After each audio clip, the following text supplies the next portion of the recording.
ఓం శ్రీ సాయిరామ్. సత్యోపనిషత్ గ్రంథం కొంత భాగం తెలుసుకుందాం. సాయిరామ్. ప్రశ్న: స్వామి, ప్రస్తుతం మనం కొడైకెనాల్లో ఉన్నాము. మహాభక్తులకు తమిళనాడు ప్రసిద్ధిగాంచింది. వీరిలో తరచూ మాణిక్యవాచకర్ గురించి, తిరువళ్ళువర్ గురించి వింటూ ఉంటాం. వీరి గురించి స్వామి చెప్పగా వినాలని ఉన్నది. బాబా: తిరువళ్ళువర్ ఓర్పుకు, సమగుణానికి, భక్తికి ప్రతీక. చీరల అమ్మకంతో జీవనం సాగించేవాడు. ఒక రోజున ఒక ధనికుని కుమారుడు అతని వద్దకు వచ్చాడు. చాలా విచ్చలవిడిగా, విశృంఖలంగా తిరిగే తత్వం ఆ కురవాడిది. ఈ వ్యాపారిని అడిగాడు, ఈ చీర వెల ఎంత? దానికి అతడు 10 రూపాయలు అన్నాడు.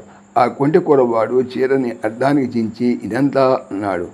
ఆ వర్తకుడు 5 రూపాయలు అన్నాడు. ఈ చిలిపివాడు ఆ చీరని ఇంకా చించి, ఈ ముక్క ఎంత అన్నాడు. అతను 2.5 అన్నాడు. అప్పుడు ఆ కురవాడు ఆశ్చర్యపోయి అంటున్నాడు, ఏమండి, నేను సగానికి చీరని చించివేశాను, మళ్ళీ అర్ధానికి చింపాను, మీకు ఏమాత్రం కోపం లేదే? ఎందువల్ల? దానికి తిరువళ్ళువారి సమాధానం ఇచ్చారు, నేను భగవద్భక్తుడిని, నా శాంతానికి నా భగవంతుడే కారణమన్నాడు. ఈయనే సుప్రసిద్ధ తిరుక్కువల్ గ్రంథాన్ని రచించాడు. అదేవిధంగా తమిళనాడు రాష్ట్రంలో మాణిక్యవాచకర్ అనే భక్తుడున్నాడు. ఆ రోజుల్లో పాండ్యరాజు అంతా యువకులనే మంత్రులుగా నియమించాడు. అట్టి వారిలో మాణిక్యవాచకర్ ఒకడు. పాండ్యరాజుకు గుర్రాలపై ప్రీతి.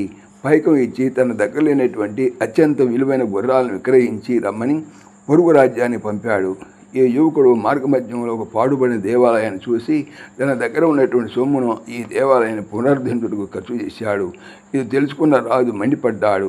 విలువైన గుర్రాలు సేకరించమని ఇచ్చిన ధనం దుర్వినియోగపరిచాడని భావించి చెరసాలలో బందీ చేశాడు.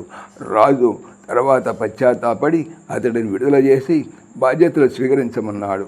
సున్నితంగా నిరాకరించి మాణిక్యవాచకర్ పూర్తిగా ఆధ్యాత్మిక జీవితాన్ని గడిపాడు.